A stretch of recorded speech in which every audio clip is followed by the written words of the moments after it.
Seth Welch's wife, Tatiana Fusari, was in tears as the couple sat side by side for their video arraignment today. You're both charged with what they call felony murder. She never had a chance. From the moment Mary Welch was born, the odds should have been in her favor. She came into the world as all babies do, tiny, fragile, full of untapped potential. She should have known warmth, safety, and the gentle hands of parents who would move heaven and earth to keep her safe. But Mary's story was never meant to be one of love and protection.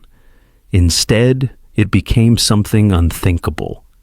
For 10 months, she lived under the roof of those who were supposed to nurture her. And yet, as each day passed, her small body grew weaker. Her cries, those desperate pleading sounds that should have drawn comfort and care, were met with something else entirely, not neglect, not malice, but something even more dangerous, certainty. The unwavering belief that they were doing the right thing.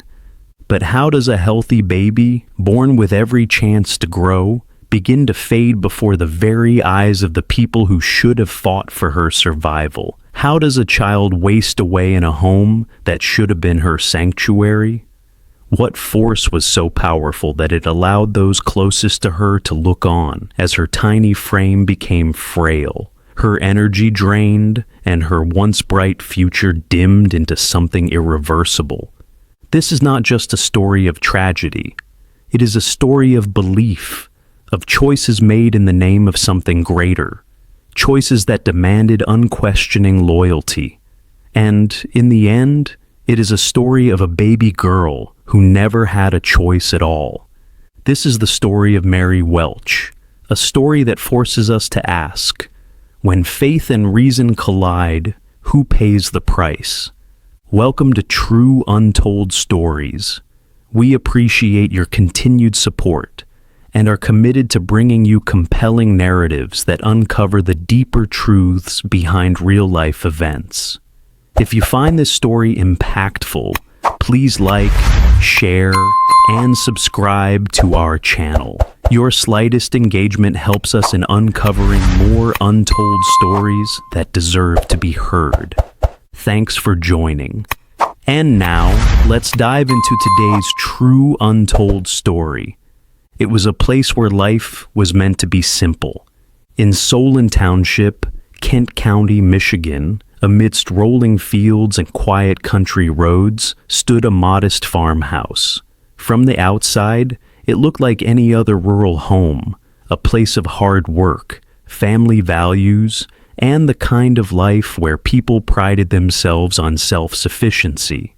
It was here that Seth Welch and Tatiana Fusari chose to build their future. A young couple deeply committed to their faith, raising their children in the belief that the answers to life's hardships could not be found in hospitals or prescriptions, but in scripture and natural remedies. To outsiders, they were principled, unwavering in their devotion. To themselves, they were doing what was right, choosing a path they believed was purer, untainted by the modern world's reliance on medicine and science. They did not trust doctors. They did not believe in hospitals. Sickness, in their eyes, was not something to be treated with pills or intervention, but with prayer, with faith, with the certainty that they were being tested and that their steadfastness would be rewarded. And so, when their daughter Mary began to show signs of distress, when her once lively eyes dulled and her tiny limbs lost their strength, they did not panic. They did not seek out a doctor's advice or rush her to an emergency room. Instead, they waited, they prayed, they watched. Because in their world, intervention was not an option. As days turned to weeks, the walls of that quiet farmhouse held a secret, one too painful for most to comprehend.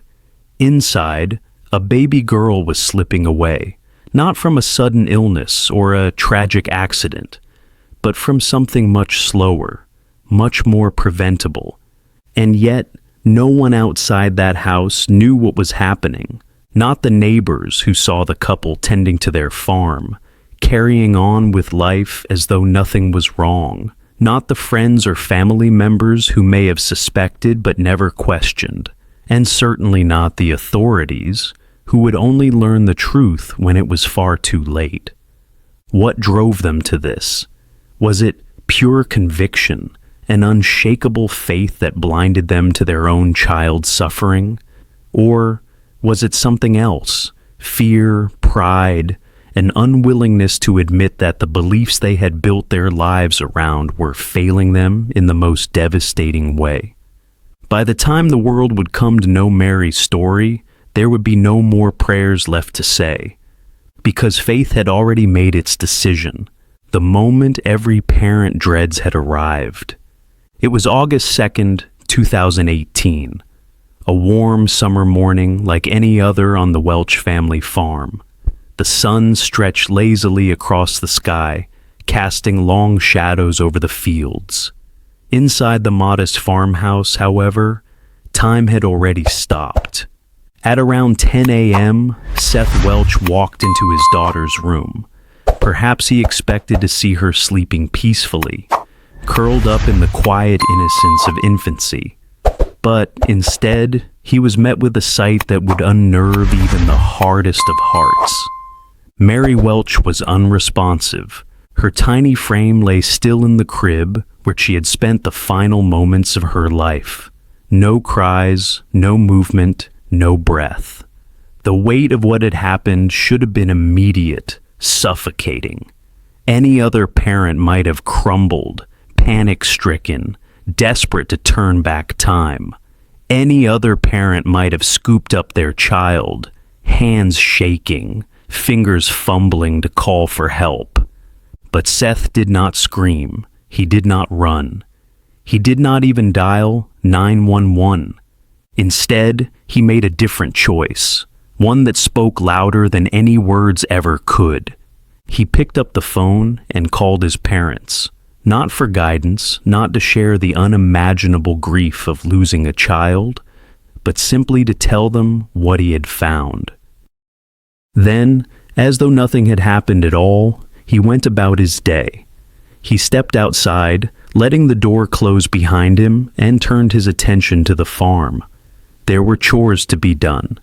The hours slipped away. The world continued on, unaware that inside that house, a 10-month-old baby lay lifeless in her crib. It wasn't until nearly 2 hours later, around noon, that Seth finally placed the call that should have been made the moment he saw her. When the 911 dispatcher answered, they were met with a voice devoid of urgency, of fear, of heartbreak. A voice that spoke as though he were describing a broken tool or a withered crop. "Yeah, she's dead as a doornail." A phrase so casual, so removed from the reality of the moment, that it sent a chill through all who would later hear it. But for those who had known Mary Welch, those who had come to learn of her fate, the most haunting part of all was not just the words he chose. It was the silence that had come before them. The truth was written in the walls, in the air, in the silence of that house. When first responders arrived at the Welch residence, they were not prepared for what awaited them inside. No one could be. Mary's crib was the first thing they saw. A small wooden frame meant to cradle a child in comfort and safety. But there was nothing safe about what lay before them.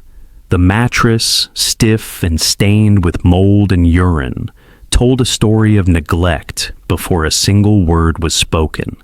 And in the center of it all, barely more than a shadow of what she should have been, lay Mary Welch.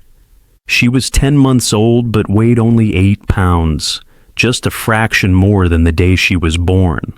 The round cheeks and chubby arms that should have marked her infancy were absent, replaced by sharp angles and frail limbs. Skin pulled taut over fragile bones. Eyes that had long since lost their light. Yet, as the rescuers stood frozen in the doorway, their horror only deepened. The home itself told its own story. The kitchen, well stocked with food, should have been a sign of comfort, proof that this family had the means to provide. But as the responders scanned the room, something was missing. No baby formula, no bottles, no sign that an infant had been fed here at all. And then there were the other children. Two small figures living in the same house where their baby sister had withered away. Their beds, if they could even be called that, were stained, the fabric long past any hope of cleanliness. Their faces, their bodies, their very existence bore quiet evidence of a life spent on the fringes of care. But this neglect had not come without warning signs. As investigators dug deeper, they unearthed a history that stretched back years, a trail of concern that had never been enough to stop what was coming. Child Protective Services had been involved since 2014, after the couple's first child was born with THC in their system, a red flag, a warning, but one that had never led to real intervention. Seth and Tatiana had built their lives around distrust of doctors, of medicine, of a world they believed was flawed and corrupted. To them, medical professionals were not healers but intruders, threatening to undo the beliefs they held sacred. And so, they had made a choice to raise their children on faith alone, a choice that kept them from ever stepping into a doctor's office, from ever seeking guidance when their baby girl began to shrink before their eyes. A choice that had left Mary Welch without a single medical evaluation since the day she was born. Now, it was too late to ask why, because the truth was already written in that crib, in the empty bottles that were never there, in the 2-hour delay before a call for help was ever made, and in the silence that followed.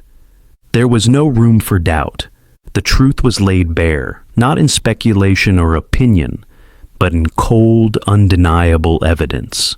The autopsy left no room for questions, no space for justifications.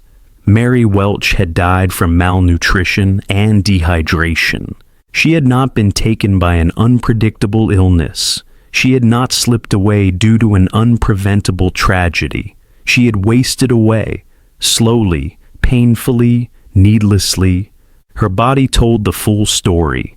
Her organs, small and underdeveloped, revealed a child who had never been given the chance to thrive. Her immune system, weakened beyond repair, suggested a long battle against hunger, one she was doomed to lose. Every piece of medical evidence pointed to a single, horrifying conclusion. Mary Welch had been starving for months. She had cried for food. She had cried for water. And in the end, she had stopped crying at all. When confronted with this undeniable reality, the law responded in the only way it could. Seth Welch and Tatiana Fusari were charged with felony murder and first-degree child abuse. Their actions, or rather, their inaction, had not been a mistake. They had made choices, and now they would face the consequences. But perhaps the most unsettling part of this entire case wasn't just what had happened to Mary. It was what happened next. Because when the weight of justice finally came crashing down, when the world recoiled in horror at what had been done to this helpless child, Seth Welch stood there, unmoved. In the courtroom, he did not weep. He did not break. His face did not twist with grief or regret. He did not ask for forgiveness. The man who had once looked at his daughter's lifeless body and walked away to tend his farm now sat before the world, accused of her murder, with that same detached indifference. His voice, recorded in 911 calls and police interviews, carried no trace of sorrow, no acknowledgement of the pain his daughter had endured. Instead, He spoke with the same casual disregard he had displayed from the moment he found her, discussing her death as though it were just another inconvenience, another problem to be managed. And in that courtroom, as jurors listened to his words, as they watched the recordings, as they took in the chilling lack of emotion in his voice, one thing became unmistakably clear. This was not just a tragedy. This was a man whose faith had become more important than his own child's life. Justice came, but it came too late. By the time the courtroom doors closed for the final time, Mary Welch had been gone for nearly 2 years. Her name had echoed through police reports, court transcripts, and news headlines, a symbol of what happens when belief blinds reason. And now, the people responsible for her death would never walk free again. In June 2020, the verdict for Seth Welch was delivered. Guilty of first-degree murder. A sentence of life in prison without the possibility of parole. There was no hesitation, no deliberation long enough to suggest doubt. The evidence was overwhelming. His own words, his own actions, every cold, detached response he gave when asked about his daughter, had sealed his fate. But Seth Welch's trial was only half the story. Tatiana's case was different. In court, she painted a picture of a woman trapped, not just by faith, but by fear. She spoke of Seth's dominance, his control, his ability to bend her will through abuse and manipulation. She described how his unyielding religious beliefs had ruled their household, how he had made the decisions, how his word was law. She had wanted to seek help for Mary, she claimed, but she was too afraid. It was a plea that might have evoked sympathy in another case, another life. But here, with a baby girl dead from starvation, with the undeniable evidence of neglect, with 2 other children left to suffer in that same home, fear was not an excuse the jury was willing to accept. She had been there. She had seen Mary's body grow weaker, her cries become softer, her life slowly slip away. And she had done nothing. In November 2021, Tatiana Fusari received her own life sentence. No parole, no second chances. Alongside it, an additional 15 to 30 years for first-degree child abuse. The courtroom was silent as the ruling was read. There were no outbursts, no gasps, no last-minute confessions of regret. Just the quiet, suffocating weight of reality setting in. The farm in Solon Township had long since been abandoned. The crib where Mary Welch had spent her final days was gone. The home that had concealed so much suffering now stood empty. But the scars of what happened there, the memory of a baby girl who should have lived, would never fade. Mary Welch never had a choice. She never chose the faith that dictated her fate. She never chose the parents who saw prayer as a replacement for nourishment. She never chose to waste away in a crib, waiting for help that would never come. And that is why her story matters. Because what happened in that farmhouse in Solon Township was more than just a tragedy. It was a reckoning, a painful, undeniable confrontation with the question, where do we draw the line between faith and responsibility? Seth Welch and Tatiana Fusari believed they were following a higher path, that the world was wrong, that medicine was a lie, that they alone understood the truth. But belief, no matter how deeply held, does not fill an empty stomach. It does not replace the nourishment a growing body desperately needs. It does not excuse the suffering of a child who was entirely dependent on the adults who failed her.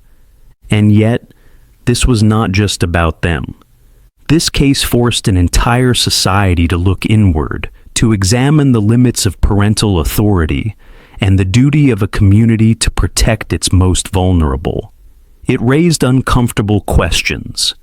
How many warning signs must be ignored before intervention happens? How much suffering must a child endure before someone steps in? How do we balance the right to personal belief with the obligation to prevent harm? Because Mary Welch was not invisible. Authorities had been involved, red flags had been raised, and still she died. Her story is not just one of sorrow, but of urgency. A call to recognize that freedom, even the freedom to believe, must never come at the expense of a child's life. Because faith without compassion, without reason, without responsibility, can become something else entirely. And for Mary Welch, that price was everything. If this story moved you, consider the countless children who remain voiceless in the face of neglect and abuse. By liking, commenting, and sharing this video, you help raise awareness about the critical importance of child welfare. Subscribe to True Untold Stories and turn on notifications to join us in uncovering and sharing narratives that matter. Together, we can shine a light on the shadows and advocate for those who cannot advocate for themselves.